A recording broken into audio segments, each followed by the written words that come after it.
Desde cedo somos ensinados a admirar pessoas extrovertidas, cheias de carisma, que falam alto, fazem piadas e parecem dominar qualquer ambiente, seja no mundo dos negócios, na escola, na política e até na vida social. Ser descolado e falastrão é quase que um requisito obrigatório para ter sucesso. Mas será que essa supervalorização da extroversão faz realmente sentido? Bom, isso não é novo, nem uma exclusividade de um grupo de pessoas. Ao longo da história, muitas sociedades exaltaram a figura do líder carismático.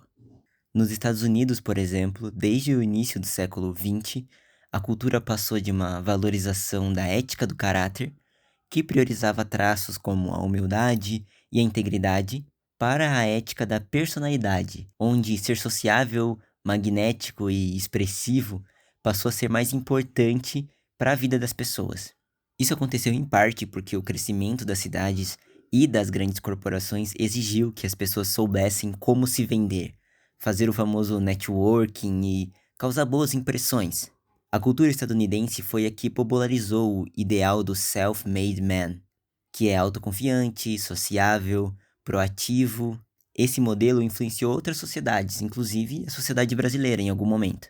E essa ideia é reforçada diversas vezes pela cultura pop, nos filmes, nas músicas, arte, publicidade. No cinema, os heróis mais admirados geralmente são aqueles que dominam qualquer conversa, são engraçados ou pelo menos parecem sempre confiantes. De peito aberto, fala firme. Na escola, as crianças mais populares, geralmente também, são aquelas que fazem amigos com mais facilidade e se destacam, sendo o centro das atenções.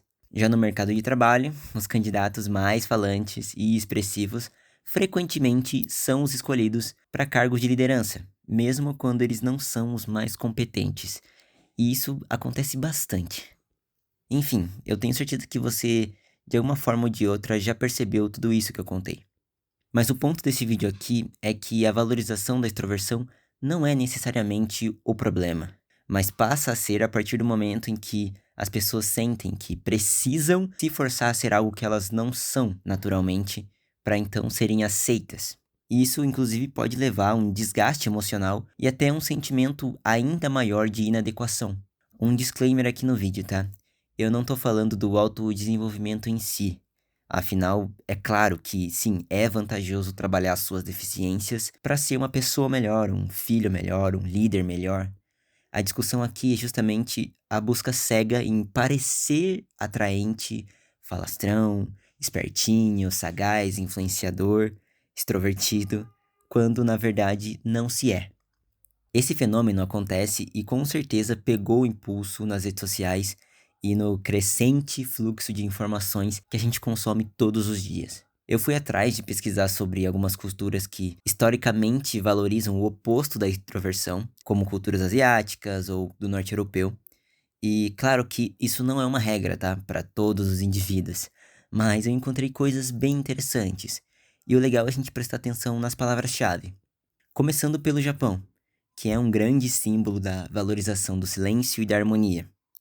Durante as gerações, os japoneses compartilham de valores em comum, como o respeito, a humildade, a disciplina e o autocontrole. O líder ideal nessa sociedade geralmente é calmo, discreto, que ouve mais do que fala. Sobre a sociedade, a gente pode dizer que é silenciosa, onde interrupções são vistas como falta de respeito e a introspecção é um sinal de sabedoria. Bom, se você gosta de animes, mangás, você tem na cabeça vários personagens com essas características. E com certeza eles são mestres de alguma coisa. Também passei pelas culturas indígenas tradicionais. E eu encontrei alguns valores como a escuta, a conexão com a natureza, é muito forte, muito presente, e a sabedoria ancestral. A liderança aqui, geralmente, ela é baseada em experiência, não em carisma. E um exemplo disso é que, em muitas tribos, o líder é o ancião que fala menos, mas cujas palavras têm mais peso. Em culturas europeias, geralmente do norte, valores que a gente encontra são modéstia, honestidade, privacidade, que inclusive nos ajuda a ter uma visão, acredito eu, mais fria mesmo desse tipo de cultura, sabe? Então, fazendo uma análise superficial sobre essas características e culturas, a gente não pode afirmar com todas as palavras que é o American Way of Life, ou é o Bushido, que é a forma de sucesso para eu basear minha vida social inteira. Não existe melhor, entende? Temos exemplos de harmonia e sucesso de indivíduos nas mais diversas culturas e personalidades. Outra prova disso é que, ao longo da história, algumas das mentes mais brilhantes da humanidade foram introvertidas e tiveram enorme sucesso não porque eram descoladas ou mestres nas vendas de si mesmo, mas sim porque agiam com excelência. Tinham a capacidade de observar, refletir, agir no momento certo, e a gente começa a aprender que agir no seu máximo potencial não significa automaticamente ser o mestre de cerimônias, contagiando a galera, chamando a atenção. Pode ser estar atrás da mesa de som, garantindo que tudo seguirá o seu ritmo. Além disso, eu também encontrei em algumas dessas minhas pesquisas que times de trabalho equilibrados, com introvertidos e extrovertidos trabalhando juntos, tendem a ser mais produtivos e inovadores. Enquanto extrovertidos podem trazer a energia e a conexão, os introvertidos costumam ser mais atentos aos detalhes e têm uma abordagem mais cuidadosa, principalmente na tomada de decisões. Vocês conseguem ver o potencial de sinergia entre esses dois lados? A tristeza surge quando apenas um tipo de comportamento é incentivado e valorizado, deixando de lado habilidades igualmente importantes. Enfim, o mercado de trabalho é um grande case de estudo, mas um dos piores exemplos de como personalidades deveriam ser valorizadas de verdade. Afinal, a gente já ouviu e, se você perguntar para alguém, vai continuar ouvindo milhões de histórias de pessoas promovidas apenas por terem contatinhos, serem amigas das amigas de alguém importante ou por falarem bonito sem realmente pôr a mão na massa. Isso não significa que ser extrovertido é automaticamente ser vilão da história, ok? O carisma e a sociabilidade são qualidades valiosíssimas, mas o que seria interessante é justamente que a gente pudesse repensar essa valorização excessiva e aprender a reconhecer o valor de diferentes estilos de personalidade.